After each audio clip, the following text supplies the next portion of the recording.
bersyukur kami syukur Tuhan pada siang hari ini atas kebaikan Tuhan dalam kehidupan kami.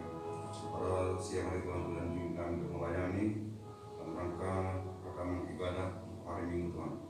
Tetapi kami Tuhan yang ambil bagian dalam pelayanan ini, tetapi juga jemaatmu yang beribadah di rumah, sehingga kami bersuka-cita dalam kehidupan kami sehari-hari. Hamba kami melakukan firman Tuhan berkati Tuhan, sehingga apa yang dikatakannya seturut dengan kehendak-Mu. Di dalam nama Yesus Kristus kami berdoa. Amin.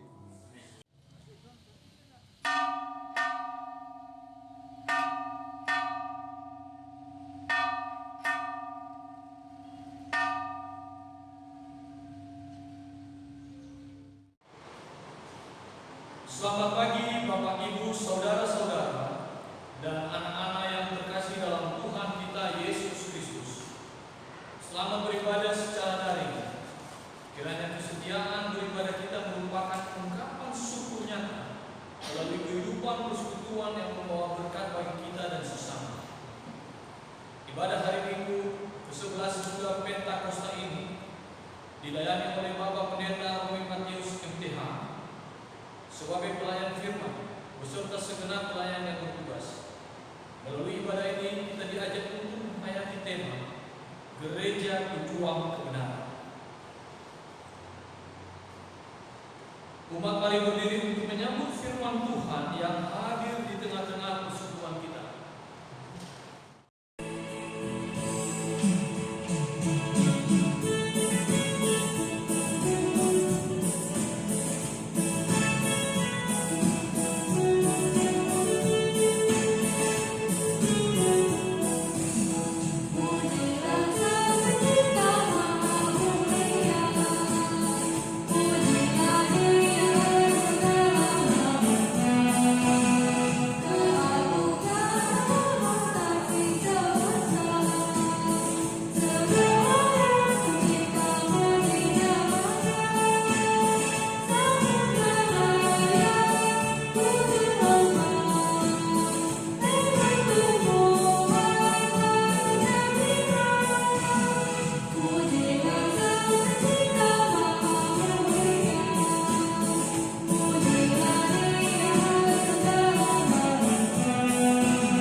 Pertolongan kita adalah dalam nama Tuhan yang menjadikan langit dan bumi.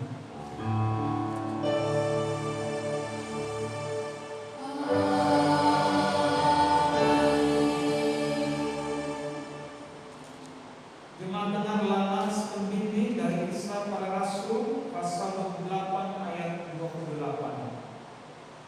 Sebab itu kamu harus tahu bahwa keselamatan yang daripada Allah ini disampaikan kepada bangsa-bangsa lain dan mereka akan mendengarnya.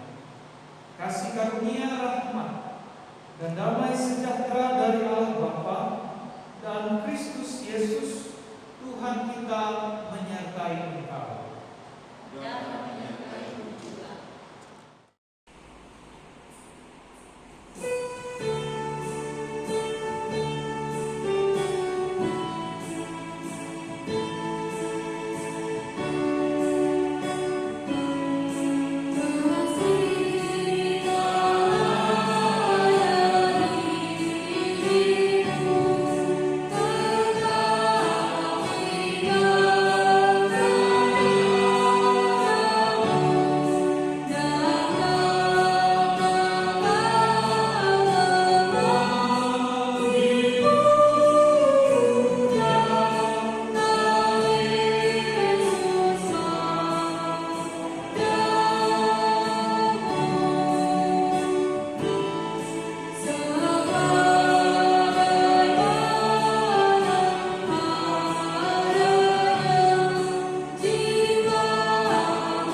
Kami bersyukur atas kemurahan-Mu di sepanjang kehidupan kami. Engkau yang telah memanggil kami ke dalam terang kemuliaan-Mu, membuat kami mampu untuk terus bersyukur. Keharmonisan semesta tercermin dalam karya-Mu, dan oleh cinta kasih-Mu, langit bumi memasukkan nama-Mu yang kudus. Allah sumber pengampunan, kami mengaku bahwa oleh dosa dan kesalahan kami melalaikan tugas panggilan dan keputusan. Kami pun enggan hidup dalam kasih terhadap sesama, sehingga membuat perselisihan baik di dalam keluarga, persekutuan gereja, dan di tengah masyarakat. Kami membeda-bedakan sesama karena sifat egosentris yang ada pada diri kami dan masyarakat. Allah sumber pengasih, kami mohon pengasihan-Mu untuk mengampuni dosa dan kesalahan yang kami perbuat. Rahmatilah kami dengan anugerah pengampunan dan hidup baru, serta hikmat melalui Roh Kudus. Biarlah semangat cinta kasih-Mu membuat kami terus mewartakan kabar baik dimanapun Engkau mengutus kami, serta menjadi sahabat bagi semua orang. Inilah doa kami. Terpujilah Yesus Kristus, Tuhan dan Juru Selamat kami, kekal selama-lamanya. Amin.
Ya Tuhan, ya Allah kami, pada kesempatan ini kami membaca dan merenungkan sebagian firman-Mu.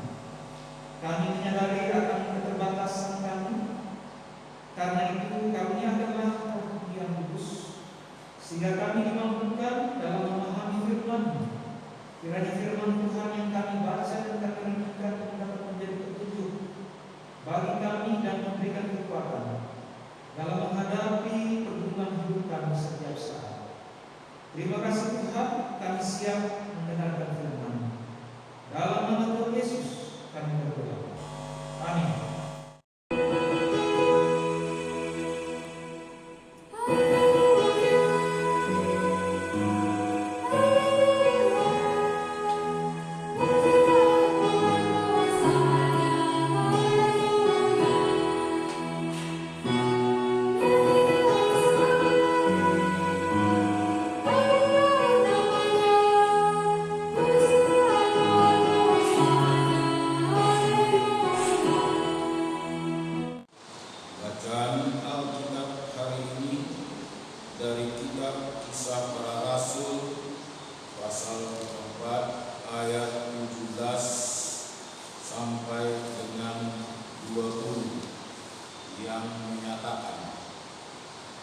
3 hari kemudian Paulus memanggil orang-orang terkemuka bangsa Yahudi, dan setelah mereka berkumpul, Paulus berkata, "Saudara-saudara, meskipun aku tidak berbuat kesalahan terhadap bangsa kita atau terhadap adat istiadat nenek moyang kita, namun aku ditangkap di Yerusalem dan diserahkan kepada orang-orang Roma.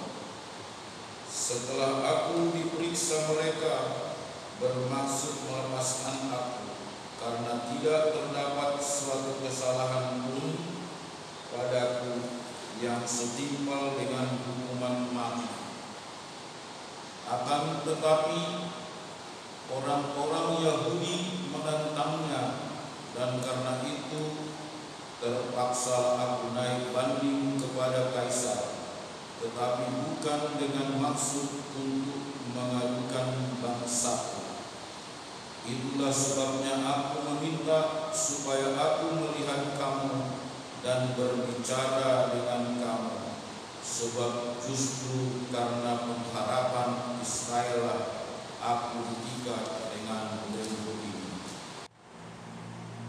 Hendaklah firman Tuhan yang dengan segala kekayaannya di antara kamu, dan ucapkan syukur kepada Allah.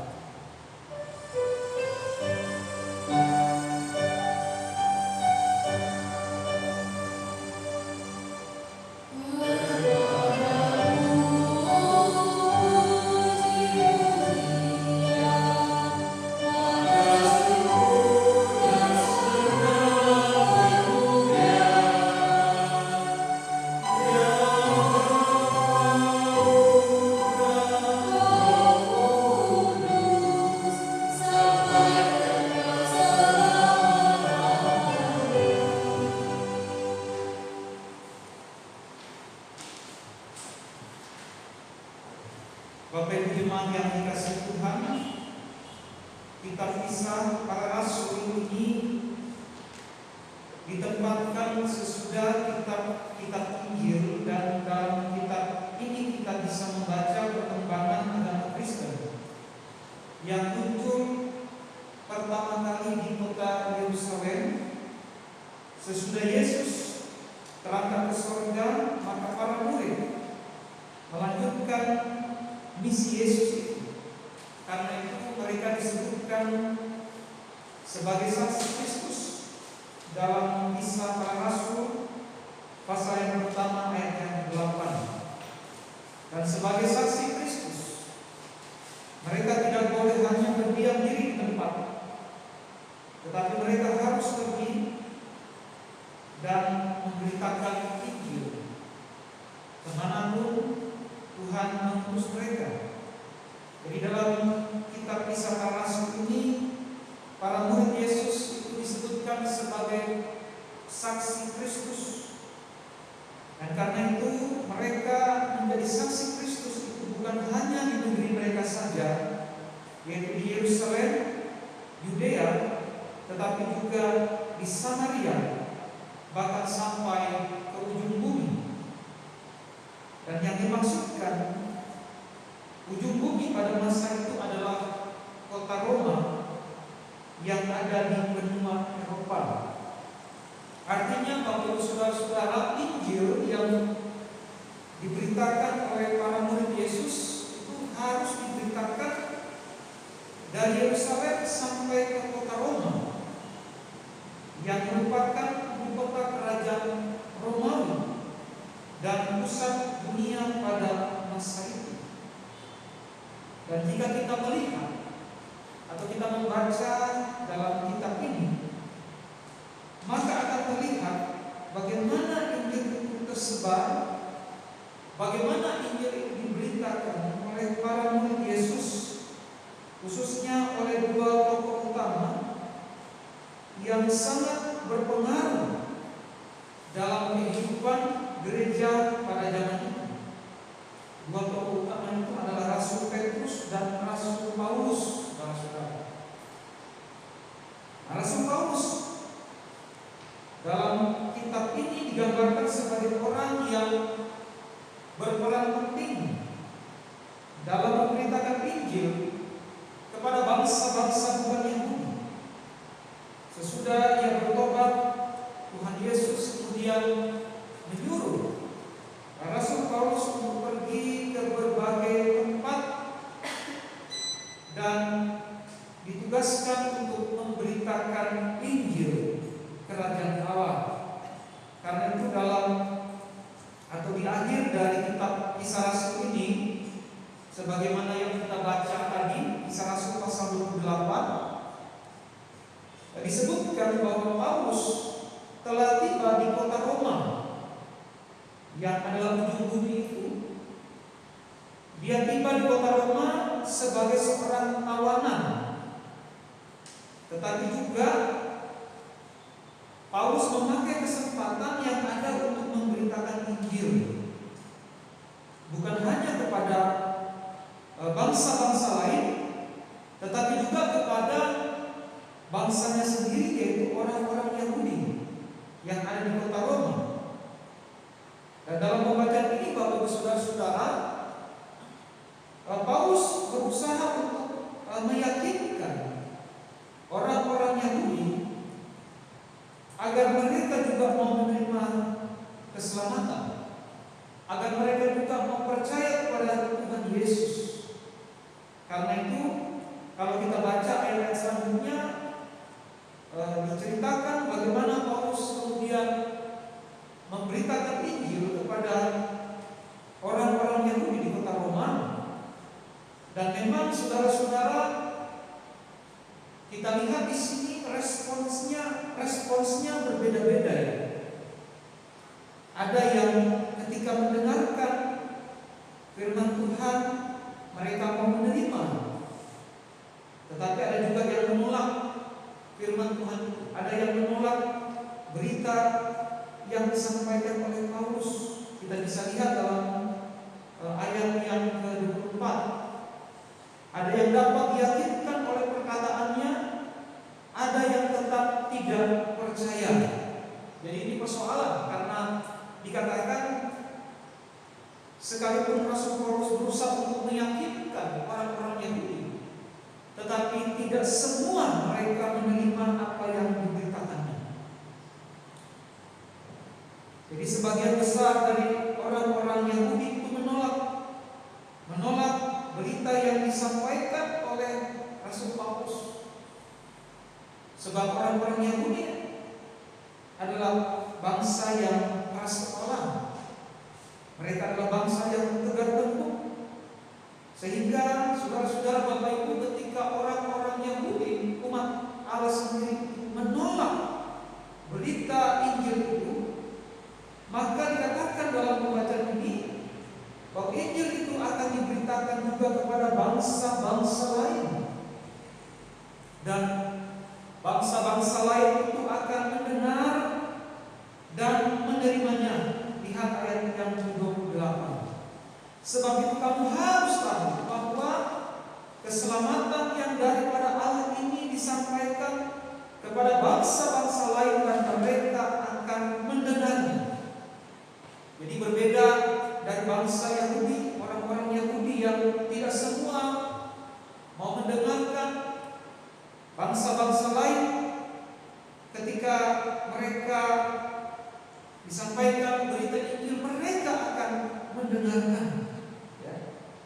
Jadi Injil keselamatan itu juga disampaikan kepada bangsa-bangsa lain, karena Allah menghendaki supaya semua orang, apapun bangsanya, menerima keselamatan. Itu berarti Dia adalah Allah bagi semua orang, bukan hanya Allah bagi orang Israel saja, bagi orang Yahudi saja. Allah bukan hanya memilih orang Israel saja, Allah bukan hanya menyelamatkan orang Israel saja, tetapi Allah ingin menyelamatkan semua orang. Allah menghendaki semua manusia diselamatkan. Oleh karena itu Injil itu dikatakan diberitakan juga kepada bangsa-bangsa lain,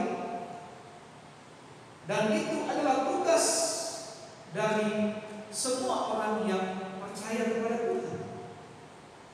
Jadi saudara-saudara kita sekalian juga yang telah mendengarkan berita keselamatan, kita yang telah percaya juga diutus Tuhan sebagai saksi-saksinya untuk memberitakan Injil, sama seperti yang diberitakan oleh Rasul Paulus dan rasul-rasul yang lain. Jadi ada misi yang harus kita lakukan, yaitu memberitakan Injil kepada semua orang.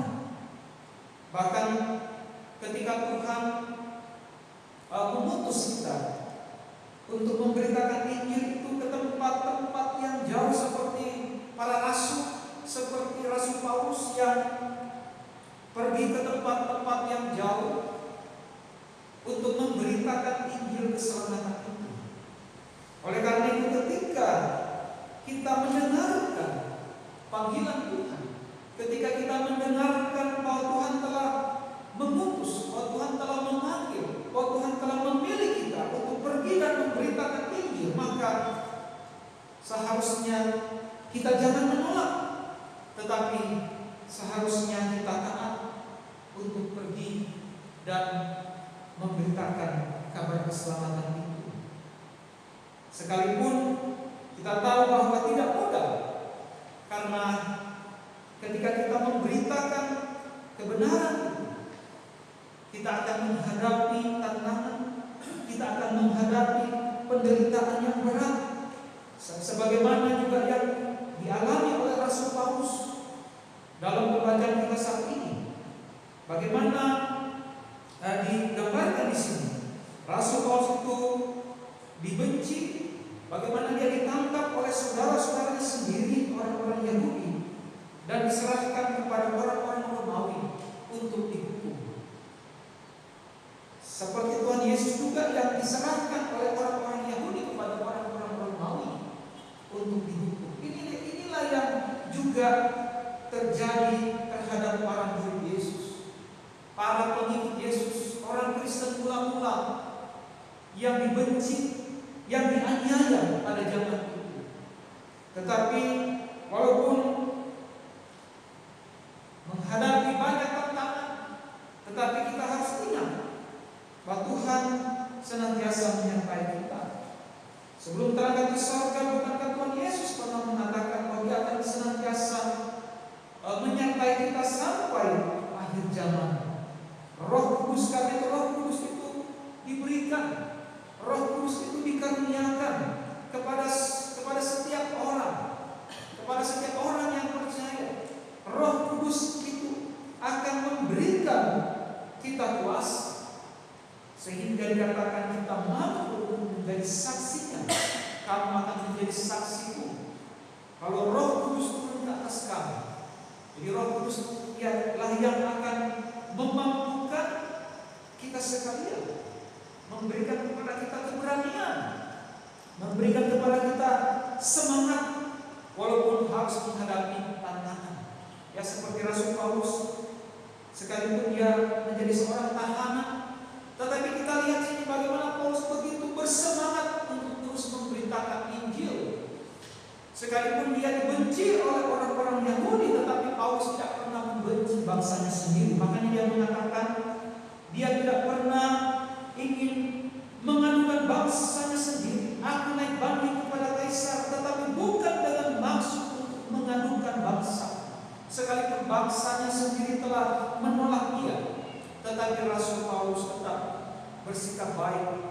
Dia tetap bersikap ramah terhadap semua orang, ya, yang sungguh-sungguh mau mendengarkan akan kabar baik. Bahkan dikatakan Bapak Ibu Saudara-saudara, Rasul Paulus tetap tinggal di kota Roma ini selama 2 tahun, dan dia menerima semua orang yang datang kepadanya. Ayat 30. Dan dengan terus terang dan tanpa rintangan apa-apa ia memberitakan kerajaan Allah dan mengajar tentang Tuhan Yesus Kristus.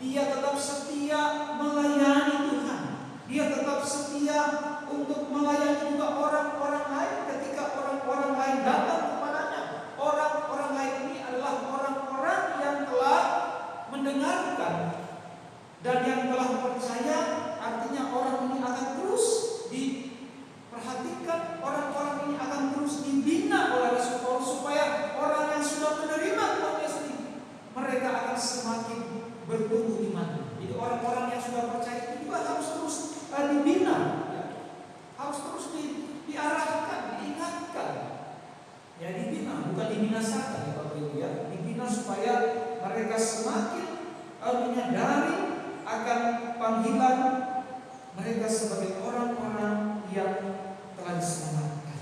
Oleh karena itu, marilah kita menjadi saksi-saksi Tuhan yang hadir di tengah-tengah dunia ini untuk menyatakan kasih dan kebenarannya, bukan hanya melalui perkataan, tapi juga melalui perbuatan-perbuatan kita, perbuatan-perbuatan yang baik yang kita nyatakan kepada orang-orang yang menderita yang ada di sekitar kita.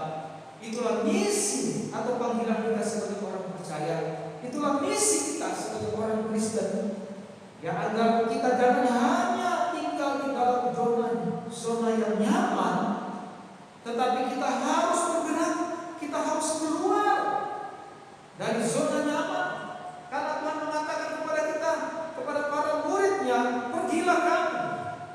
Jadi jangan hanya tinggal di tempat, tetapi kita harus melakukan sesuatu untuk Tuhan. Selama Tuhan masih memberikan kepada kita kesempatan, sehingga ketika kita hadir kita juga boleh memberitakan firman Tuhan, dan orang lain yang mendengarkan firman Tuhan itu dapat mengalami perjumpaan dengan Tuhan juga, dapat mengalami kasih Allah melalui pelayanan kita, melalui karya kita, di mana Tuhan telah menghadirkan kita, di mana Tuhan telah mengutus kita di tengah-tengah kehidupan ini. Karena itu Bapak Ibu Saudara-saudara, lakukanlah tugas panggilan kita dengan setia.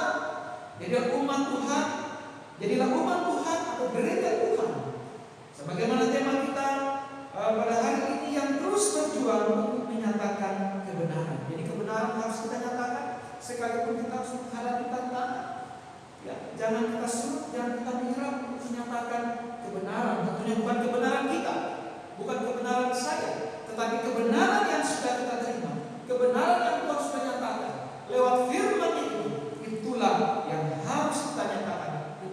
Tidak ada hal yang bisa ditawar-tawar ketika Tuhan menyuruh kita untuk menyatakan kebenarannya di tengah-tengah dunia ini. Jadi sekalipun ada tantangan yang harus kita alami, tetaplah setia seperti halnya Rasul Paulus yang tetap setia karena menyadari bahwa Tuhan yang memanggil itu, Tuhan yang mengutus itu adalah Tuhan Allah yang juga tetap setia. Jangan kita mengeraskan hati kita seperti bangsa Israel yang dikatakan dalam pembacaan kisah ini, nubuatan dari Nabi Yesaya. Mereka mendengarkan, tetapi mereka tidak percaya. Tetapi marilah kita terus membuka hati kita untuk terus kita menerima lawatan kasih Allah dalam kehidupan kita. Teruslah kita berkarya memberitakan Injil dengan setia sampai Yesus Kristus datang untuk yang kedua kali. Tuhan Yesus memberkati kita sekalian. Amin.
Jemaat yang dikasihi Tuhan, marilah kita berdiri bersama gereja di segala abad dan tempat. Kita mengucapkan dan mengikrarkan pengakuan iman dengan hati dan mulut.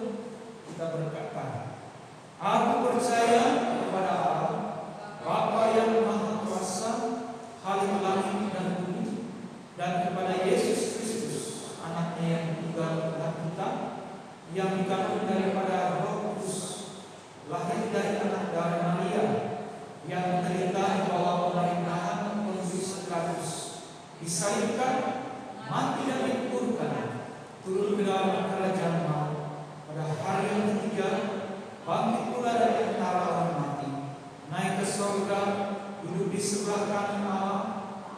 yang Maha Kuasa yang akan datang dari sana untuk menghakimi orang yang hidup dan yang mati. Aku percaya kepada Roh Kudus, gereja yang kudus dan mati, persekutuan orang kudus, pengampunan dosa, kebangkitan dari dan hidup yang kekal. Silakan duduk kembali. Bapak Ibu yang terkasih, marilah kita berdoa. Kami mengucap syukur dan berterima kasih, ya Tuhan, ya Allah kami, Bapa yang Maha Baik, yang kami kenal dalam nama Tuhan Yesus, atas kesempatan yang Engkau masih berikan kepada kami pada hari ini. Kesempatan yang boleh kami juga pergunakan melayani Tuhan dalam ibadah minggu ini. Dan dalam ibadah ini kami juga sudah mendengarkan sebagian firman-Mu. Terima kasih atas kebenaran firman-Mu yang boleh menyapa kami sekalian. Biarlah apa yang telah kami dengarkan ini, firman ini boleh kami mengerti dan juga boleh kami berlakukan dalam kehidupan beriman kami. Roh Kudus-Mu yang telah mengajarkan kami sehingga kami boleh memahami firman, Roh Kudus-Mu juga yang akan menolong kami dalam kami memperlakukannya dalam kehidupan beriman kami. Bapa dalam surga, kami menyerahkan ke dalam tangan pengasihan-Mu pergumulan kami Tuhan, khususnya pergumulan dalam kehidupan berbangsa dan negara kami.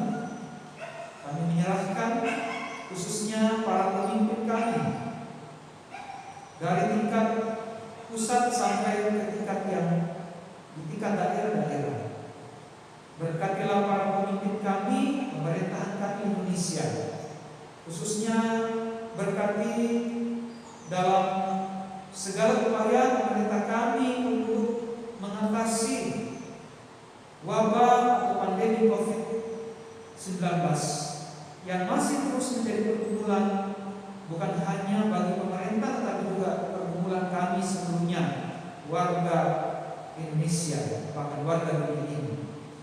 Kami juga bersyukur Tuhan untuk segala upaya.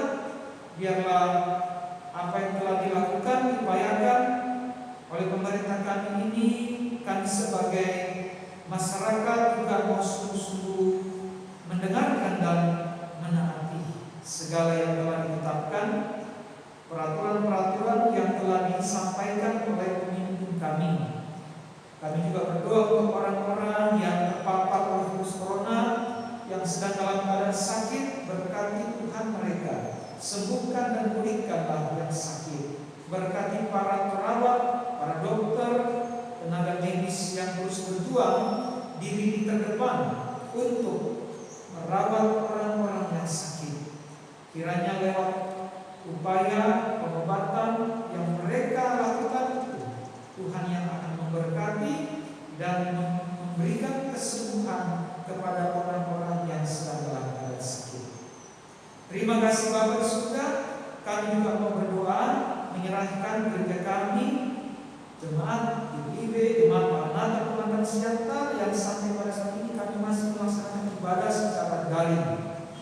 Berkatilah kami semua Tuhan, jemaat-Mu, sehingga kami tetap setia untuk terus kami bersekutu beribadah di rumah kami masing-masing. Juga kami boleh melaksanakan pelayanan ini sebagai para presbiter. Berkati seluruh presbiter jemaat kami, berkati seluruh pengurus PLK, agar kami tetap setia untuk terus melayani di tengah-tengah situasi keadaan yang di tengah-tengah dunia ini yang terus berubah. Tetapi berita firman Tuhan yang kami sampaikan tidak berubah. Tuhan Yesus tidak pernah berubah dari kemarin, hari ini, dan sampai selama-lamanya. Terima kasih Bapak. Dan kami juga menyerahkan rencana di mana kami juga akan melaksanakan ibadah kembali di gedung gereja pada tanggal 23 Agustus ini.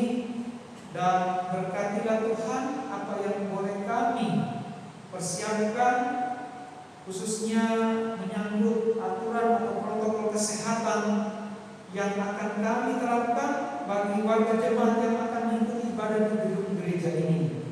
Kami berdoa kiranya jemaat juga boleh memahami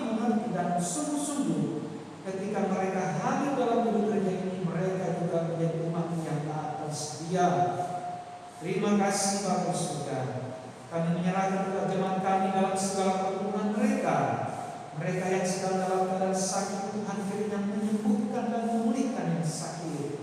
Mereka yang bersukacita karena bertambah usia, berkati sukacita mereka atas hari ulang tahun yang boleh mereka rayakan. Kami juga berdoa untuk warga jemaat kami yang sedang mengalami pergumulan, khususnya yang sedang mengalami duka cita. Kami teringat keluarga dari Bapak Penatuan Tagus Waru, di mana ibunda terkasih telah Tuhan permuliakan. Ibu mertua terkasih telah Tuhan permuliakan. Kiranya dalam duka cita keluarga yang ditinggalkan senantiasa diberikan kekuatan dan hiburan yang sejati dari Tuhan Yesus Gembala yang setia. Kami serahkan keluarga ini dalam duka cita dan pelihara dengan kebaikan dan kasih ya Bapa. Terima kasih Bapa surga. Kami menyerahkan doa dan permohonan ini hanya ke dalam tangan kasih ya Bapa. Ya Tuhan, di dalam pengasihan kami memohon. Peliharalah kami di dalam nama Tuhan Yesus yang telah mengajarkan kami berdoa bersama-sama. Bapa kami yang di surga, dikuduskan namamu, datanglah kerajaanmu, kehendakmu di surga. Berikanlah kepada hari ini makanan kami yang secukupnya, dan ampunilah kami atas kesalahan kami, seperti kami juga mengampuni orang yang bersalah kepada kami. Dan janganlah membawa kami dalam pencobaan, tetapi lepaskanlah kami daripada yang jahat.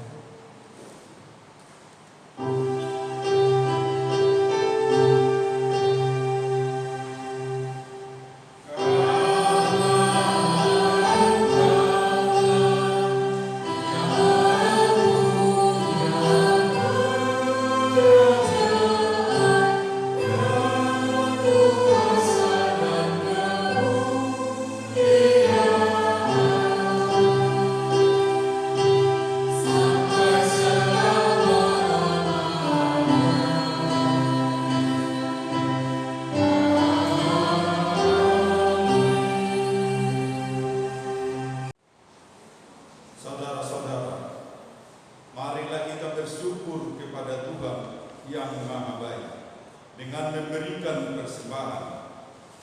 Kitab 1 Tawarikh 16 ayat 29 menyatakan, berilah kepada Tuhan kemuliaan namanya, bawalah persembahan dan masuklah menghadap Dia, sujudlah menyembah kepada Tuhan dengan perhiasan kekudusan.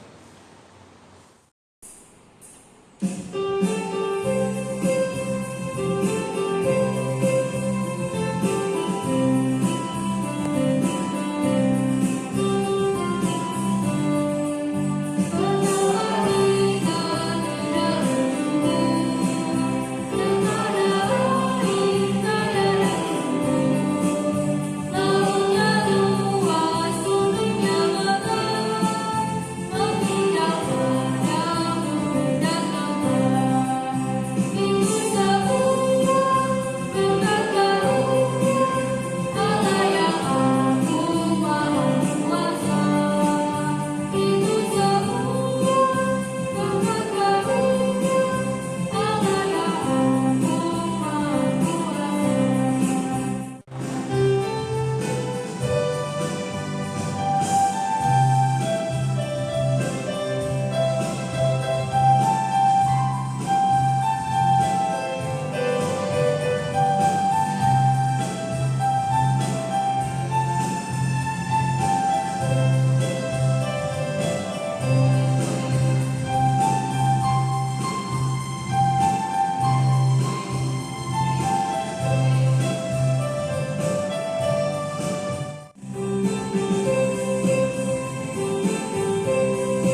sampai ke awan-awan.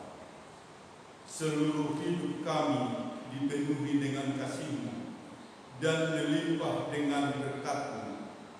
Kepadamu kami serahkan persembahan ini sebagai tanda setia kami untuk selalu hidup dalam kasih-Mu. Amin. Diharapkan sabaran warga jemaat untuk mendengarkan ringkasan warta jemaat hari Minggu 16 Agustus 2020 sebagai berikut. Presbiter Jemaat GPIB Maranatha Pematang Siantar mengucapkan selamat hari Minggu bagi Bapak Ibu jemaat sekalian. Saat ini kita masih beribadah secara online. Ibadah di gereja akan dimulai pada tanggal 23 Agustus 2020 pukul 7 dan 10 WIB. Ibadah dilaksanakan sesuai dengan protokol kesehatan. Maka diizinkan kehadiran jemaat kita batasi untuk pukul 7 WIB sebanyak 30 orang untuk jemaat sektor Yudea, dan untuk pukul 10 WIB sebanyak 60 orang, 30 orang sektor Samaria, 30 orang sektor Galilea, dengan mendaftarkan ke kantor sekretariat gereja atau WA GPIB Jemaat Maranatha Pematang Siantar. Warga jemaat bisa menghadirinya dengan tetap memperhatikan protokol kesehatan, menjaga jarak, mengenakan masker, dan mencuci tangan. Tempat cuci tangan telah ada di depan gereja dan ruang pelkat. Disarankan para lansia dan anak-anak untuk sementara tidak beribadah di gereja, tapi di rumah masing-masing, karena ibadah Minggu 23 Agustus 2020 dilaksanakan secara live streaming. Demikian untuk diketahui bersama. Jadwal pelajaran katekisasi tahun ajaran 2020-2021. Waktu dan tempat Minggu 16 Agustus 2020, Gedung GPIB Maranatha Pematang Siantar. Pukul 12 WIB selesai ibadah Minggu. Materi Kanon Perjanjian Baru, kitab-kitab Perjanjian Baru, dan tema-tema sentral. Pengajar Pendeta Romi Matius MTH.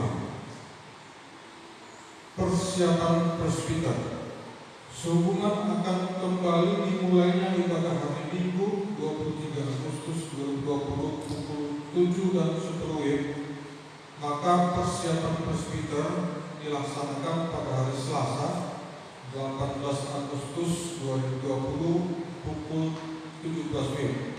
Mohon kehadiran presbiter pada persiapan tersebut.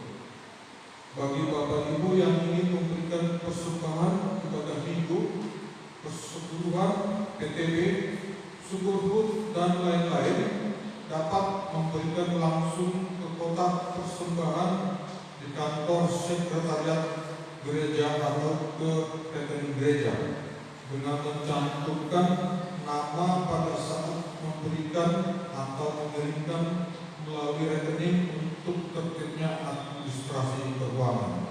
Demikian untuk diketahui bersama. Warga jemaat baru telah mendaftarkan diri dan diterima sebagai warga jemaat GPIB Maranatha Pematang Siantar.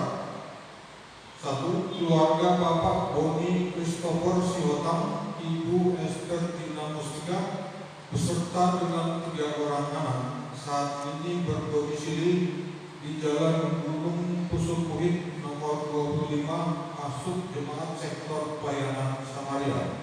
2. Keluarga Bapak Ferilen Sotarduga Hutagalung, Ibu Budi Sylvia, beserta dengan 1 orang anak, pindahan dari GPIB Jemaat Immanuel Batam, saat ini berdomisili di Jalan Handayani, masuk sektor pelayanan Galilea. Presbiter dan warga jemaat mengucapkan selamat bersekutu di GPIB Jemaat Maranatha Pematang Siantar. Berita duka, telah berpulang pangkuan Bapa di sorga, Ibu Nurmani Lase Ina Vandel Jaya Daily, Ibu Mertua dari Bapak Pintagius Warowo, Sektor Bayan Samaria, pada hari Minggu 9 Agustus 2020 dan akan dikebumikan di Nias. Presbiter dan warga jemaat menyampaikan turut berduka cita. Tuhan Yesus adalah bangkitan dan hidup, memberikan kekuatan dan penghiburan kepada keluarga yang ditinggalkan. Pemberkatan perkawinan akan dilaksanakan pemberkatan perkawinan bagi saudara Jansianus Payung, putra dari Bapak Yustianus Payung almarhum, Ibu Bungarini almarhum, anggota jemaat GKPS Jemaat Sayubdolo Resort Sayubdolo, dengan saudari Imelda Purba, putri dari Bapak Jantiman Purba, Ibu Karolina Lingga, anggota jemaat GPB Jemaat Immanuel Pekanbaru, pada hari Sabtu 29 Agustus 2020 pukul 10 bertempat di GPIB Jemaat Maranatha Pematang Siantar. Ucapan selamat hari ulang tahun. Presbiter dan jemaat mengucapkan selamat berbahagia kepada warga jemaat yang berulang tahun pada minggu yang berjalan ini. Firman Tuhan, segenap jalan yang diperintahkan kepadamu oleh Tuhan Allahmu haruslah kamu jalani supaya kamu hidup dan baik keadaanmu serta lanjut umurmu di negeri yang akan kamu duduki. Demikian warta bacaan untuk sepekan ini. Atas perhatian Bapak Ibu kami ucapkan terima kasih. Marilah kita berdiri. Umat Tuhan, ulanglah dengan penuh damai sejahtera dan jadilah pelaku firman Tuhan di dalam kehidupanmu, di keluarga, gereja, masyarakat, dan bangsa.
Jemaat yang dikasihi Tuhan, sekarang arahkanlah hati dan pikiranmu kepada Tuhan, serta terimalah berkat-Nya. Tuhan memberkati engkau dan melindungi engkau. Tuhan menyinari engkau dengan wajah-Nya dan memberi engkau kasih karunia. Tuhan menghadapkan wajah-Nya kepadamu